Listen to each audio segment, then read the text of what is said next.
గ్రామ సభలల్లా సభల కంటే గందరగోళమే ఎక్కువైతున్నది.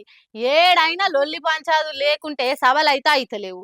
ఏడికాడ ఆఫీసర్లను కాంగ్రెస్ లీడర్లను తిట్టిపోస్తుండ్రు జనం. గింత అనతి కాలంలోనే గింత మంచి పేరు ఎవ్వరు తెచ్చుకోలేరేమో. లేకుంటే ఏంది ఏడ గ్రామ సభలైన దుమ్మెత్తి పోస్తుండ్రు. మా ఉసురు తలిగి ఓతరని శాపనార్థాలు పెడుతుండ్రు. పథకాలు ఇయ్యకుండా పచ్చి మోసం చేస్తారా అని పచ్చి బూతులు తిడుతుండ్రు. దీంతోటి దానికి ఎందుకింత పొంకనాలు కొట్టిండ్రని పొట్టు అరుచుకుంటుర్రు. మహబూబాబాద్ జిల్లా తొర్రూరు మండలం వెంకటాపురం కాడైతే గమ్మతైంది. గ్రామ సభకు అధికారులు ఆలస్యంగా వచ్చిండ్రని ఖాళీ కుర్చీలకు అప్లికేషన్లు ఇచ్చి నిరసన చేసిండ్రు జనం. ఇక 6 గ్యారెంటీలు ఏమైనాయని జనం ఎదురు తిరిగే వరకు ఆడికెంచి జారుకుండ్రు ఆఫీసర్లు. ఇక అటు పాలకుర్తి ఎమ్మెల్యే యశస్విని రెడ్డి సొంతూర్లే కూడా అధికారులను నిలబెట్టి నిలదీసిండ్రు జనము. లిస్టులో మా పేరు లేవని ప్రశ్నల వర్షం కురిపించిండ్రు. వాళ్ళకి ఏం జవాబులు చెప్పాలనో తెలియక సల్లగా జారుకుండ్రు ఆఫీసర్లు, కాంగ్రెస్ లీడర్లు. ఇట్లా ఆడా ఈడా అని కాదు, గ్రామ సభలు పెట్టిన ప్రతి ఒక్క ఊర్లో గిదే మోపైంది. ఇంకోసారి గ్రామ సభలు అంటేనే కాంగ్రెస్ లీడర్లు భయపడేటట్టు పోయింది.